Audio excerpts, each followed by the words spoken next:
Okay, so I want to talk about Jesus. You know, Jesus is so underrated.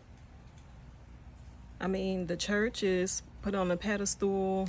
A lot of the gospel singers and Christian movies are way up there. Christianity is way up there. The teachings of Paul, way up there. But when it comes to Jesus, like the actual person of Jesus, like the real Jesus, so underrated. So underrated. I've been reading Matthew, right? And it's like, I feel like many people, even myself, just had the wrong view of who Jesus actually was and is, right? Number one, the way that they depict Jesus to be like so docile and soft spoken and always nice. Number one, when you read the Gospels, no. Yes, he was humble. Yes, he was meek. Yes, he had all the fruit of the Spirit, but he was nobody to play with, right? He was nobody to play with. And when I look around this world, I see a lot of people playing with him. A lot of people. When I'm talking about Christians, I ain't talking about the world because they don't even claim to believe in Jesus, right? I'm talking about the church. Like, Jesus was nobody to play with, first off, okay?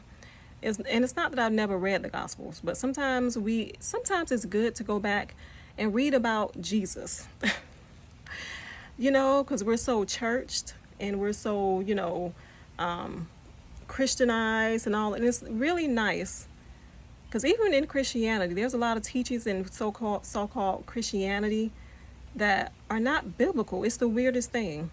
Like, you can go to any church, not any church, but most churches, a lot of churches, and you can hear them teaching things that's not really either it's not in the Bible or it's taken out of context or it's just not the gospel.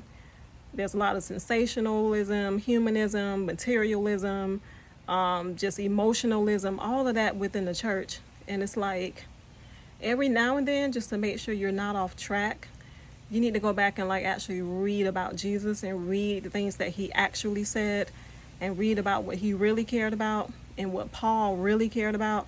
I notice people only want to mention Paul when they're trying to keep women in line, and it's like, and a lot of that is misinterpreted. But anyway,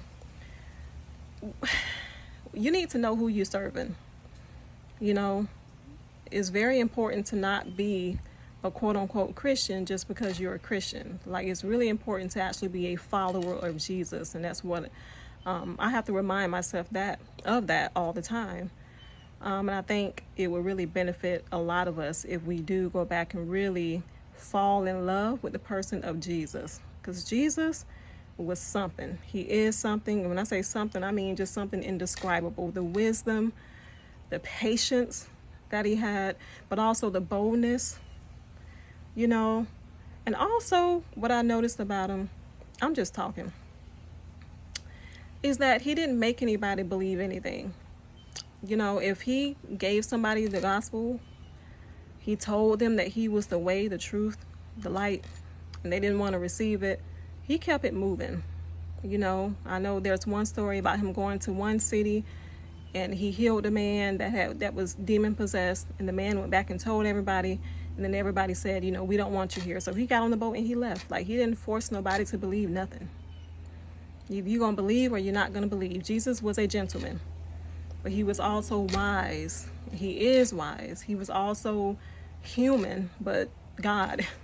He was also bold and, courageous, and just know when to call it a day,